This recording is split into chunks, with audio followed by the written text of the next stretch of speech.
Now here's another inappropriate thought.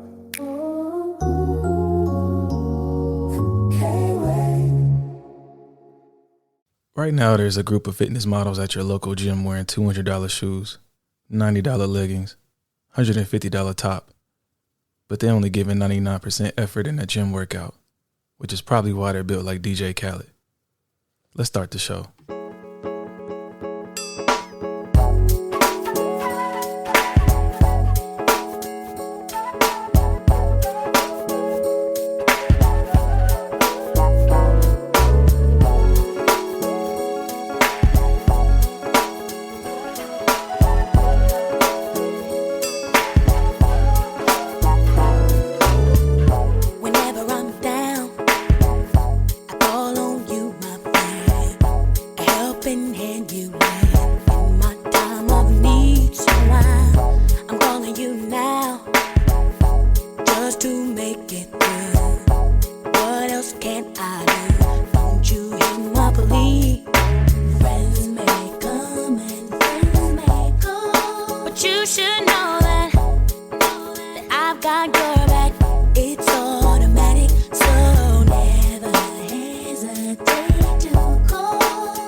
Now you can look the word up again and again, but the dictionary doesn't know the meaning of friends. And if you ask me, you know I couldn't be much help, because a friend's somebody you judge for yourself. Some are okay and they treat you real cool, and some mistake your kindness for being the fool. We like to be with some because they're funny. Others come around when they need some money. Some you grew up with around the way, and you're still real close to this very day. Homeboys through the summer, winter, spring, and fall. And then there's some we wish we never knew at all. And this list goes on again and again, but these are the people that we call friends.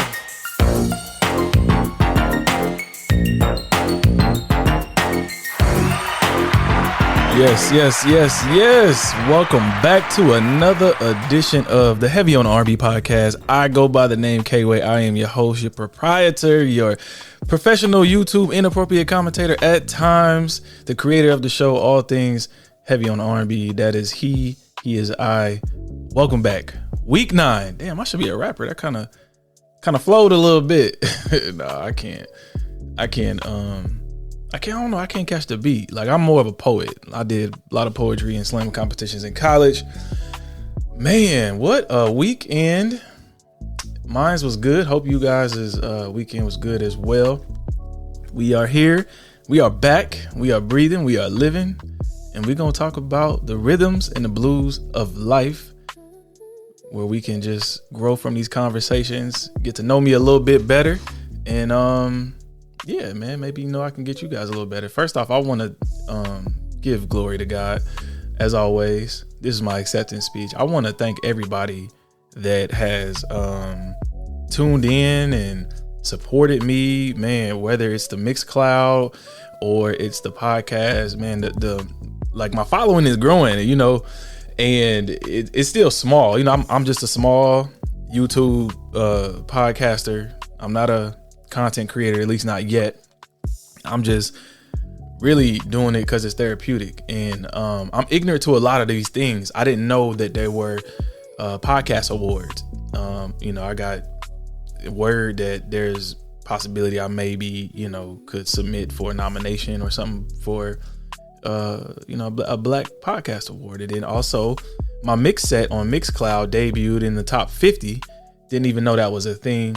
But like I told my fiance, I'm kind of glad I'm ignorant to the numbers and everything, because I just want to do it from the heart. You know what I mean? Like, I do this as an outlet to really use my platform to try to impact others and give my male point of view, but from a fair-minded aspect as well. Just the trials and tribulations that I've been through, whether it's divorce, if it's grief, surviving suicide attempts, whatever, man. So thank you, greatly appreciate it. And man, we just gonna keep rocking. This is only the beginning. And yeah, man, so we are here, week number 9, and that was Brandy, best friend, and Houdini, friends. So if you can't tell, that's what we talking about today, man. I want to dive into the intricacies of friendship. What does it mean to you? What does it mean to me? Why is it hard making friends in your adult years, especially your 30s? Like, it's very tough, trying to meet other like-minded individuals. And I would say, especially like someone like myself, where I'm not everybody's cup of tea, and I don't really try to be. I'm very recluse, and I think that my heart is a little hardened from just betrayal and life circumstances and things that I've been through. So definitely want to talk about that. And definitely want to get into the Jay-Z freestyle and just tie it all back together right here on Heavy on the R&B with K-Way. So let's get into it, man.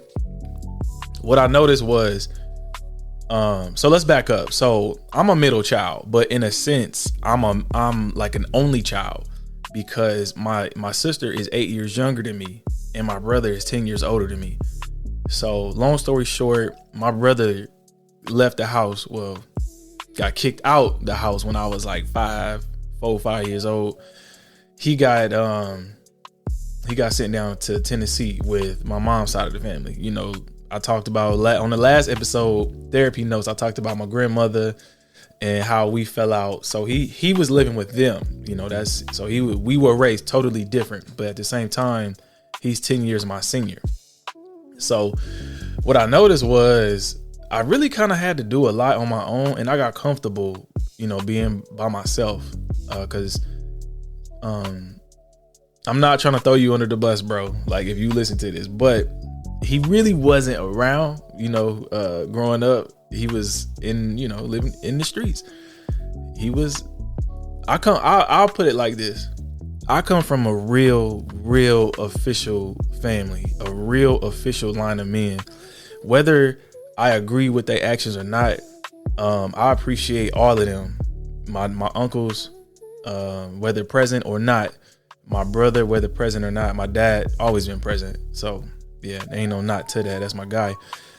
But I come from a real line of official, thorough men, meaning like streetwise. These are folks that was running with BMF. A lot of gangster disciples where we lived at in my family. So I come from that. So in a sense, I'm appreciative of the tough love that the little bit that I did have while they were in and out of my life. So not trying to throw you under the bus, bro, but I kind of had to do a lot on my own. So I started kindergarten at the age of 4. I was what they call a whiz kid. And it was just because I had to grow up fast. By the time I was, 3, hell, I had already walked from the babysitter's house. And her house was across on South Bend Avenue, which is right across the street from the University of Notre Dame.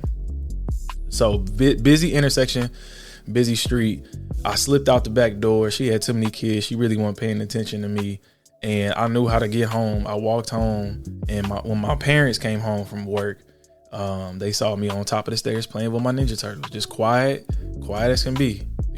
I just knew I didn't really want to be there no more. That lady was mean. She was mean to me. She was mean to everybody. And the irony is that's kind of how I always been. I'll just up and leave. Like if it don't feel right in my spirit, I got no problem leaving. I done been in a lot of situations. I done been to places by myself. If it don't feel right to me, I just up and leave. So shout out to Miss Diggins.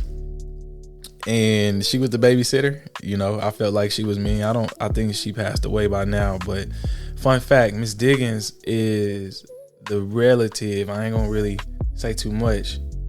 She's the relative of a famous WNBA player with the same last name.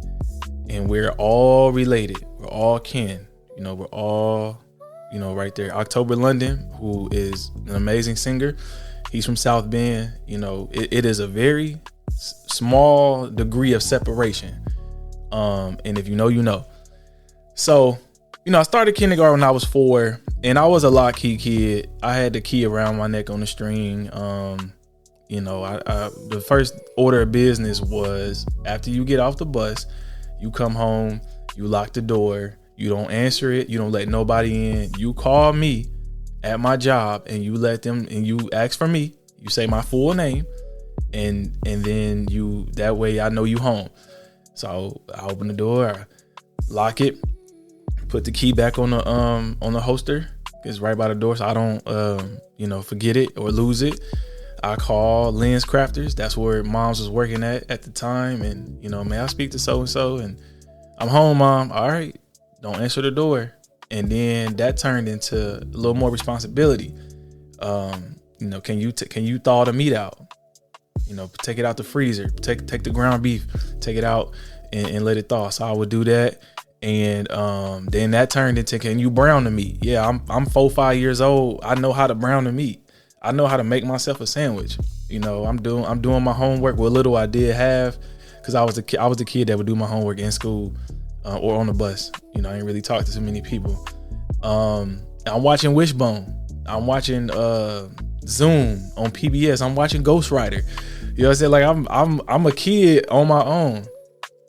And then that turned into some more independence. And, you know, I started to disobey a little bit. You know, Mom's was like, you can't go outside till I get home, till one of us get home.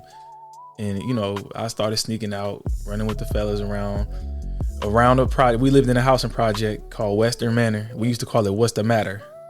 Because it was always something. We had shady maintenance men. You know, they would be in there in our house eating our food, playing the Nintendo, playing the Sega, like, you know, just on some real shady shit until, you know, I don't know about the statute of limitations, but let's just say the actions were corrected and niggas stopped doing that. Not only in our house, but in other people's houses as well. So then there's that. So one day I'm at school, and I don't know, I must have finished my work early or something, and we got to talking. I got comfortable with my kindergarten teacher, Miss Barrett, and you know, she's talking about just like I think it was The Lion King came out around that time. So we're talking about the movie, and you know, because they took us to see it as a kindergarten class, and I was like, man, I kind of understand, you know, Simba. You know, he's on his own, and you know, I do a lot by myself, and I'm talking too much. Somehow she started prying, and that turned into, well, how old are you really?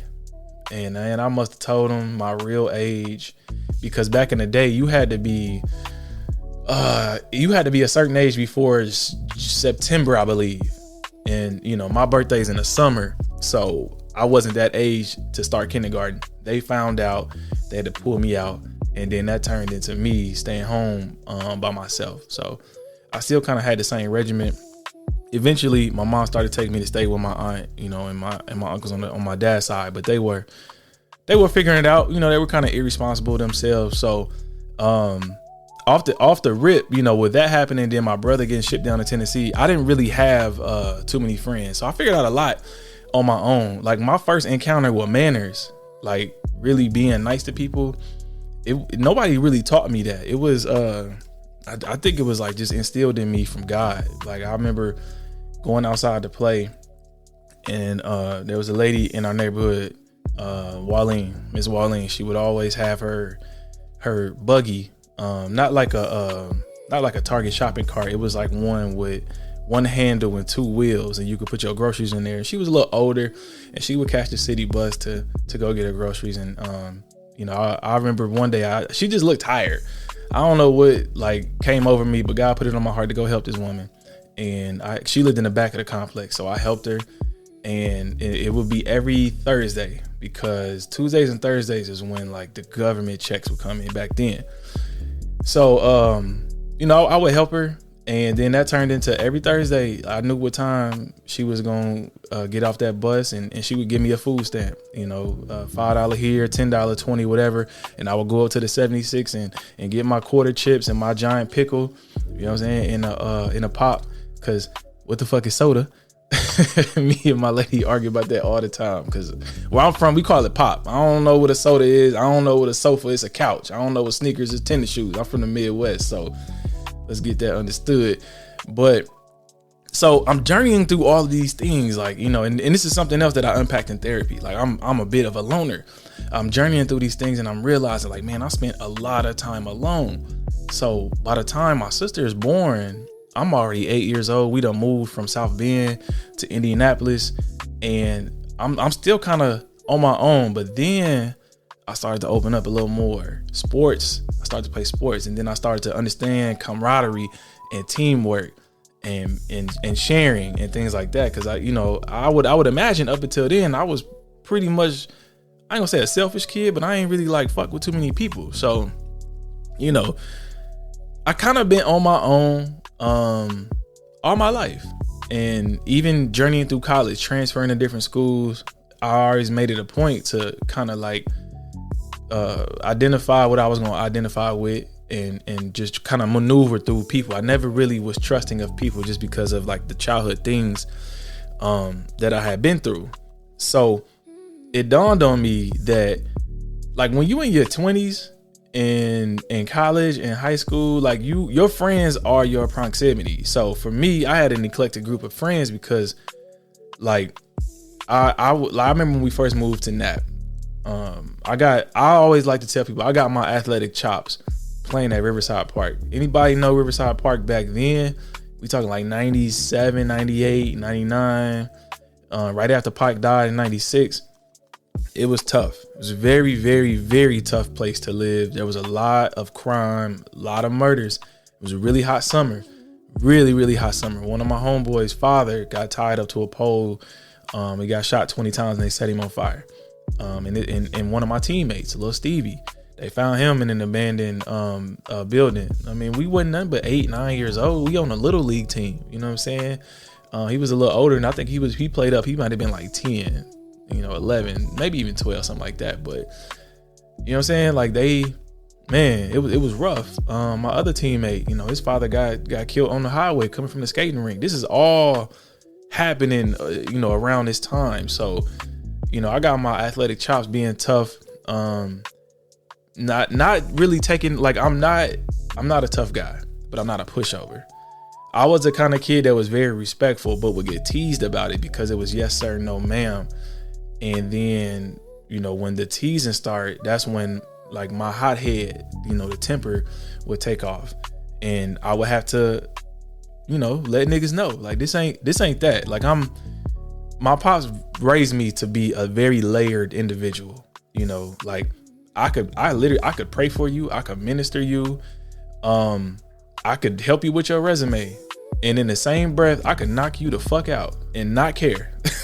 Like, that's just how I was raised, and even when it came to women, I wanted to be layered. I wasn't the person to shy away from my emotions. I believed at mental health and believed in mental health and therapy at an early age, very early. Like, nobody had to teach me that. I just knew something wasn't right with me, and being isolated, it wasn't normal. I was a person, a bit of a heartthrob, ladies man, if you will. I'm the one copying lyrics out of Mariah Carey's Visions of Love album book and writing it as a note. Like it's me, it's my words, but I'm still in the lyric. This is back in the day where you had to physically go to Circuit City or Sam Goody, and you could preview the CDs and it would come with a booklet, and it would have like basically, man, it was almost like it was a book, you know, like you had the disc, but in the book you saw who produced what, writing credits, even had lyrics. Like if you really had a budget behind you, they even had the lyrics in the book. So, you know, this back in those days, and you know, that's just kind of how I was raised, to be a man of many things, and growing up so like alone so much, like I had to do a lot. You know, I took my first fights by myself. I remember I got jumped by myself. First time being chased by a big ass German Shepherd, hopping the fence. That's how I knew I was a hurdler. Like, you know, so a lot of that. So by the time I get to my 20s and in college and things, like, you know, I had my homies in high school. You know, we used to call ourselves Tracktorians because we was all on the track team, and we were all misfits. I was a 3-4 sport athlete, but I was very like, I won't say militant. I was just very aware of my surroundings, and you wasn't just gonna play with me. I knew like once football, the season was over, and I'm getting ready to go play basketball, I noticed like the football coaches wouldn't really, you know, talk to you. They wanted you to play football year round. Same thing with basketball. And then the style of basketball that they were playing, it didn't fit me. You know what I'm saying? Like I'm athletic, I'm fast. I started dunking in the 7th grade, like 6th, 7th grade. Like I'm not about to pass this ball 5 times. I'm shooting this bitch or I'm dunking on somebody. Like it was never gonna work for me. So I stuck with track, and the people that were on the track team, we also had to grow up quick, because the upperclassmen, you know, this started our sophomore year. Upperclassmen that were supposed to show us the ropes and give us the game, you know, a lot of them fell by the wayside, either by death, getting kicked out, or just quitting. So we kind of had that in common. And so, you know, by the time I get to high school, I got my friend group, and, you know, we go to college. We were cool probably like my freshman and sophomore year. And then I noticed, like, when I would come back to college, now we young adults, and I'm trying to move different. I want to go to the Ice Lounge, which is a club at the crib, you know. Red Eye Cafe used to be our spot. It was right across the street from the Ice Lounge on Meridian Street. If you're from the crib, you know what I'm talking about. And it kind of, you know, got old. Like, I don't want to keep footing the bill. Like, y'all niggas need to have some money too. So as I'm growing in my college years, I'm getting a little more responsibility. I'm understanding like my trajectory as a man. And mind you, I'm still an All-American and a national champion, and about to sign a pro deal. And I'm still coming home to, you know, with my homies, and we going to the club. And this back when button-ups was popular, and I got on my S. Carters and my button-up, and they showing up to the club with t-shirts from Spencer's with Cookie Monster on it. I'm like, all right, something ain't matching, you know, So I really kind of had to pivot.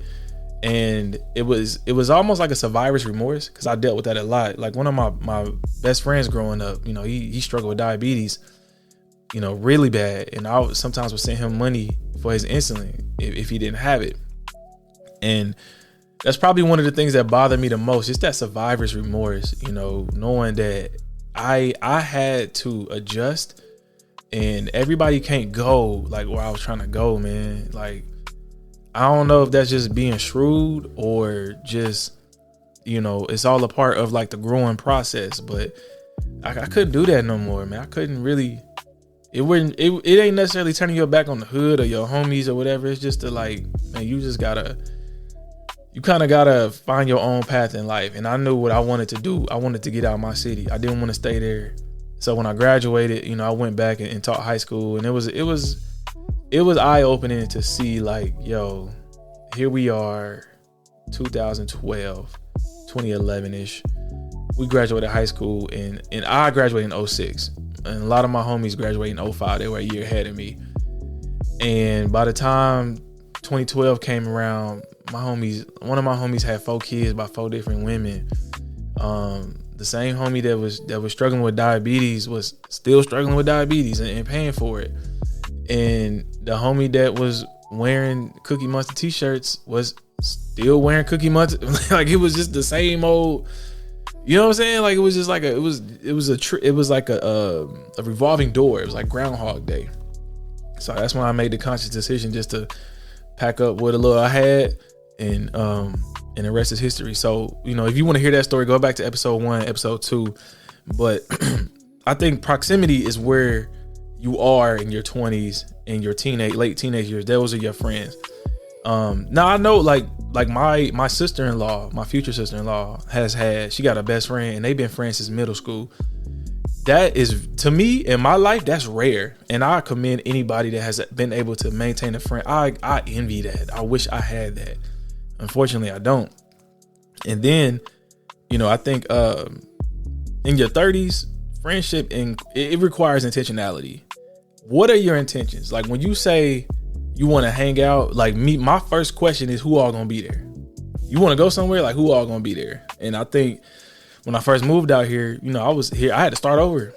So thank God I found my boy Pierre, and turns out we frat brothers, and we lived a block apart. and he was a lot like me, you know, mother passed, moved around a lot, kind of been on his own doing his thing. So I noticed the pattern. Like, I identify with people like that are, you know, that have been through some things. So yeah, I think proximity versus purpose is what happens in your 20s. And then you also have the bandwidth, like the crisis of bandwidth. Like, man, I got car insurance, I got rent, I got a car note, I got 401k coming out of my check. I got shit, dude. Like, I don't really have the bandwidth to be dealing with your little penny ante bullshit. Like, I choose my friends wisely. Like, if it's gonna cost me whether peace or financial to be your friend, I'm sorry. Call me shrewd, call me evil. I can't be your friend, dude. Like, it's gonna cost too much. Like, I don't have the bandwidth to deal with you dealing with. And then another thing that I think we're connected by is like filtering major life crises or major life events. Have you been married? Have you been divorced? Have you had a heartbreak, like a real serious heartbreak?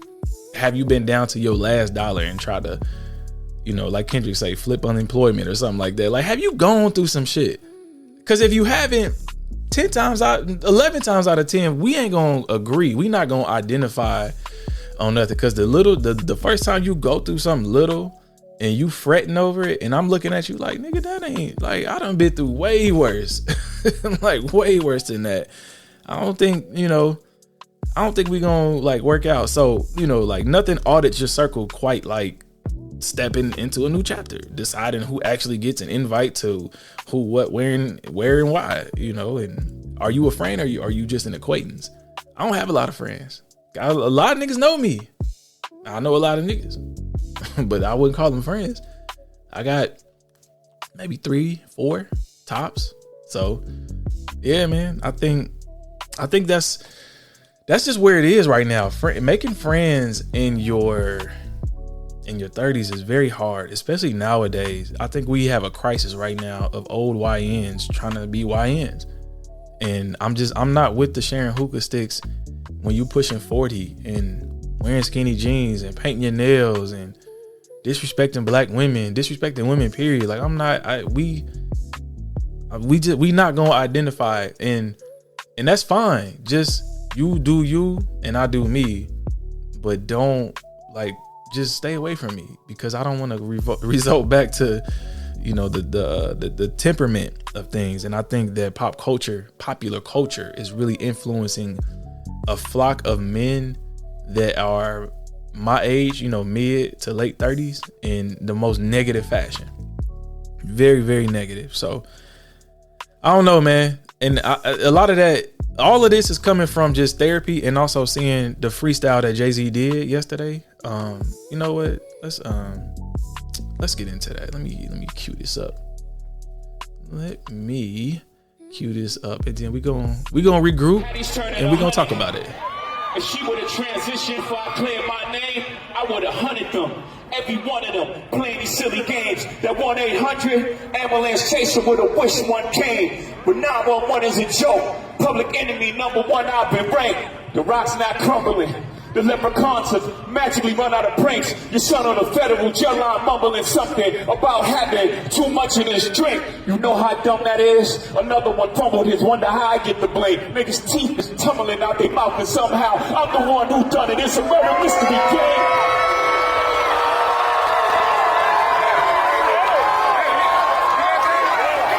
You had to catch Kyle and dunk it. Was you who pumped his? I'm the one who strummed the pain. That hill you can die on. There's way too much flack that comes from those pains. I'm killing them softly. What's understood don't need to be explained. You want it one way, it's the other. I still on you suckers, I'm all of you niggas gang. I ain't much for me, it's know how. Cancel the brunches, I remember the hunger pain. The price of the bricks going up. It's gonna cost you a beat to even say my name.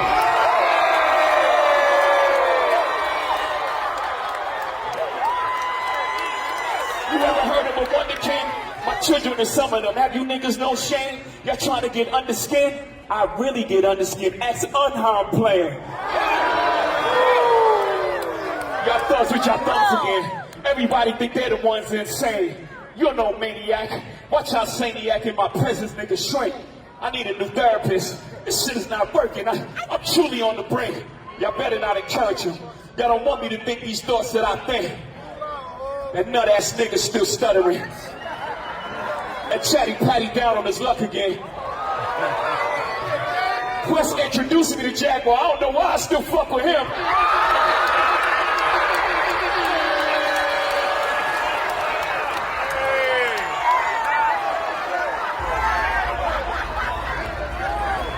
You wonder why I do the freestyle rehearsals.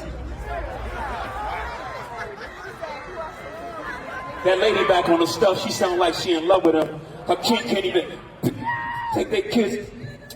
Enough of them. A rapper can't be my eye. I got MAGA Republicans. Them shots came from the very top of the government. Good luck with them. I'm governed by God. You try to break the government. I brain for 40 days. My neck get flooded again. Wrist get flooded again. My net worth went up again. My next update, the jig is up. Nigga, I'm up 10. Wrong chart, champ. You gotta look up again. Niggas look up to Hov. I never looked up to them. The crackers got your publishing gangster. Go talk tough to them. Don't talk success to me. You niggas is workers. In perpetuity's how your contract is worded. Don't make me go man. The roots remember, even when the trees pretend, not too much of my name. Don't forget who I am. Hattie loves her Shawnees, S-H-A-W-N. I find it adorable she put the S at the end. You don't know, the show ain't even begin. I said, you don't know, the show ain't even begin. Yeah, Hov. Talk that talk. You deserve it. Now I'm gonna preface this. I don't know Jay-Z, you know what I'm saying? I know he's one of my favorite rappers. It's on any given day. I ain't even about to do no GOAT list. For me, it's Kendrick, it's Pac, Dot, Hov, Nas. Not in that order every day, but those to me are the four. That's the Mount Rushmore. And the common theme is I tend to gravitate towards people that evoke emotion out of me and make me feel something. I remember hearing Song Cry and feeling something, or Heart of the City, or Reasonable Doubt, or feeling it, you know what I'm saying, and feeling something like even the hidden tracks. He has a hidden track on The Life and Times of Sean Carter Volume 3, and one of the tracks is called Anything, and it's about, you know, him raising his nephews and really just being a solid dude to his friends. So I never really bought into like Jay being in this nefarious Illuminati BS. I think everybody has a God complex, though. I don't really necessarily agree with that. Calling himself Hov and things like that, but I commend his hustle. And I think that this ties into what I'm saying with friendship. I think the burden that Jay is feeling and has gone through, people throwing just a lot of smut and erroneous things on his name, is just like, man, everybody everybody can't go. This is a lesson, man. Learn it from Jay-Z. Like it's like literally the burden of the blueprint. You know, when he said another one fumbled his and wonder how I get the blame, niggas' teeth is tumbling out their mouth and somehow I'm the one who did it. Like Dame, like, okay, I understand you think Jay-Z backdoored you in the business deal, and he may have, but at the same time, I remember watching the DVDs and in the backstage and seeing how shrewd and rude you were. You can't ascend to the heights that Jay-Z is trying to ascend to. He can't take you like you. It's like the nigga wearing a Cookie Monster shirt to the club. Like, bro, we're never gonna. What you're wearing is going to attract the wrong kind of woman. And I got a story about that. I'll tell another time, and it did. But it's like, yo, where Jay was trying to go, you know, he wasn't gonna get there with you and your business tactics and the rudeness of it, and you not wanting to, you know, change certain things. And then, you know, just the Jaguar Wrights and the Nicki Minaj and the subtle shots by Aubrey, just like, it's a lot of, and Tory Lanez and his father, like, man, I mean, he started Tidal and wanted to give black artists a share. He has bailed people out of jail quietly. You know, he did the Khalif Browder story. The Super Bowl been black since he started it. You know what I'm saying? Like, took over, you know, over the music portion. Like, I don't know, man. Now, I don't agree with him sitting at the table with Jared Kushner and the Trumps and stuff. But after hearing that, maybe it was a business move. You know, the enemy of my enemy is my friends.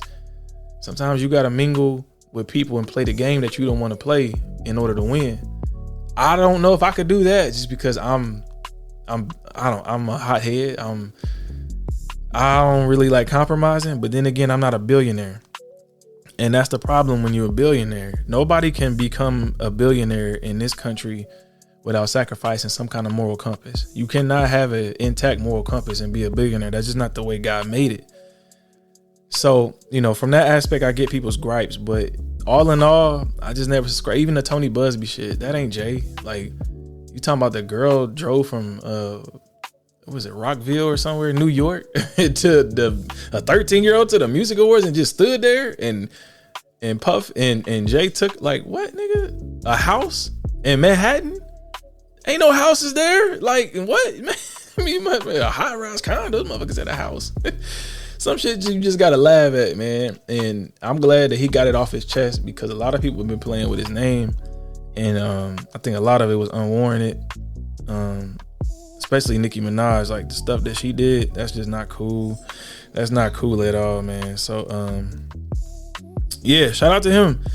And I think the guilt of outgrowing people is kind of what he was dealing with, kind of what I dealt with. The resentment of elevation.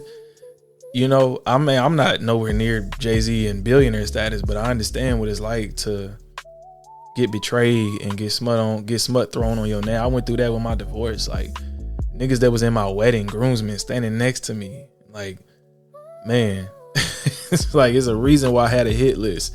Some of you niggas was cooked, I ain't gonna lie, but yeah, man, I'm glad he got that off his chest, and it's great to hear. I mean, Jay-Z's 56, and just hearing how cognitively clear he is, clear-minded, able to put together these words and do an hour and a half set with no backtracking. Like, he's in shape, and he's not lacking. I mean, he's rapping about what he's living through and what he's going through, and to me, that's why I still have him on my Mount Rushmore. And I appreciate that, because there's a lot of nonsense, you know, why we got people out here trying to buy artifacts of deceased icons and break their records, like, not even organically. You know, all of this shit is manufactured. You know, it's good to have the real back. You know what I'm saying? Because Kendrick can't do it by himself. Nas can't do it by himself. But I think collectively, if all the real ones do a little, nobody has to do a lot. And I think it's important to preserve this thing of ours called hip hop. So shout out to Jay. Man, keep going. And, you know, just bringing it home to the heavy on the R&B aspect and the topic of friendship today. If you just look at the R&B group dynamic, man, Jodeci, their siblings, Drew Hill, they grew up together. New Edition, we seen their story. They grew up together, you know, and really they're siblings. But then at the same time, how many of those groups have been fractured by the inner fighting? You know, we seen how Bobby was kind of kicked out, but at the same time, Bobby may have been erratic in his behavior, but he clearly was trying to ascend to new heights, and that's what he did with his debut album. And to me, it's the greatest R&B album ever. I got it above Keep Sweat's is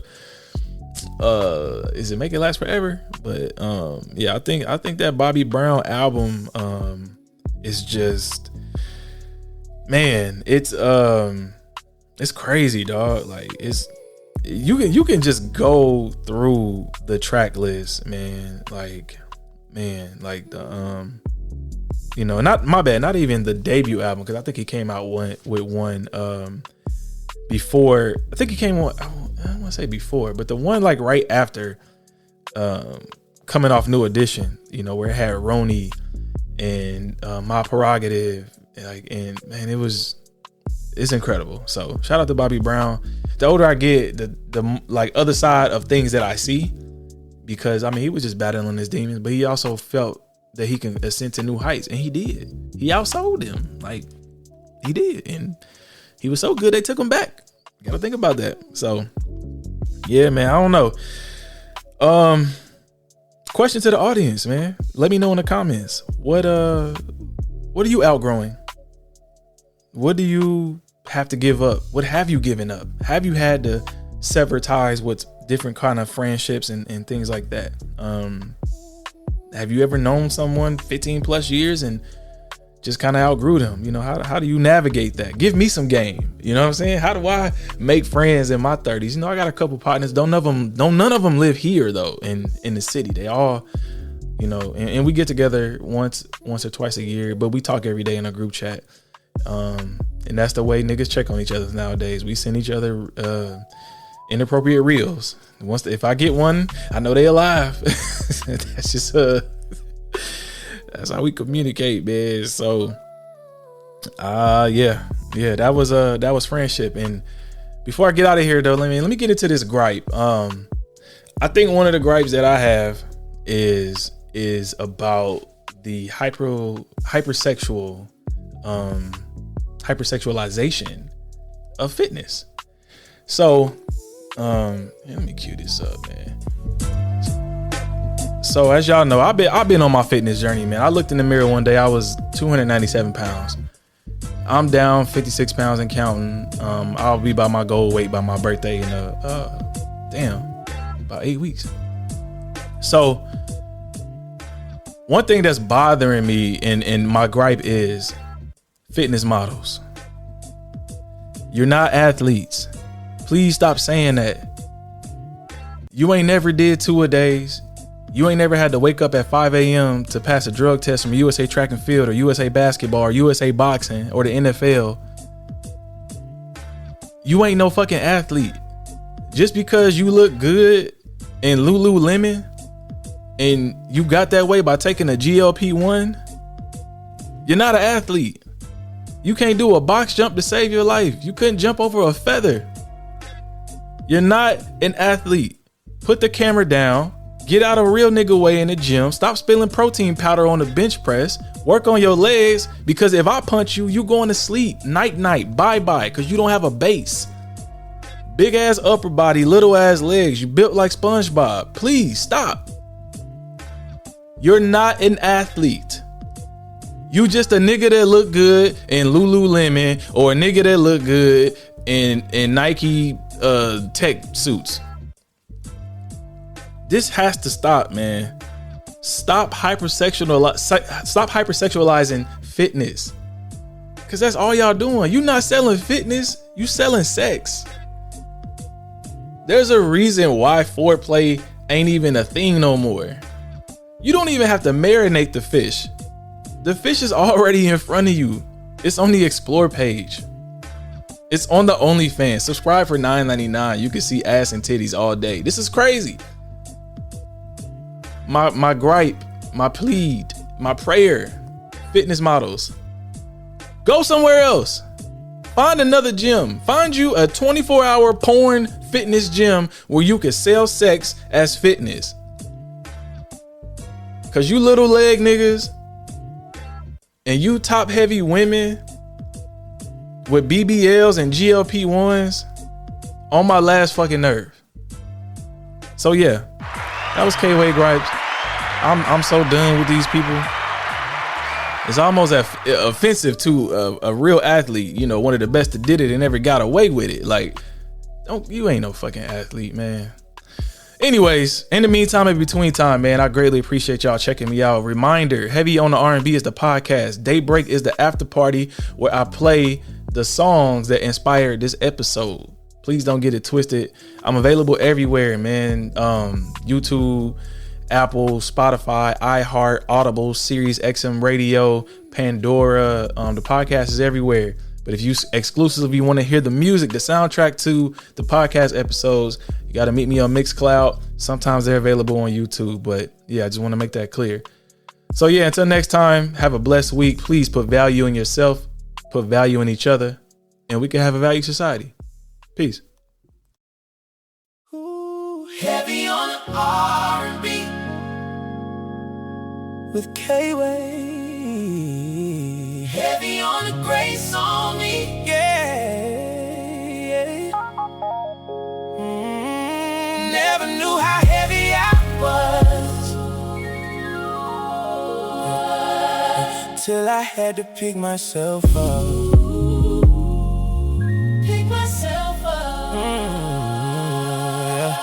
Mama gonna weep before the wedding.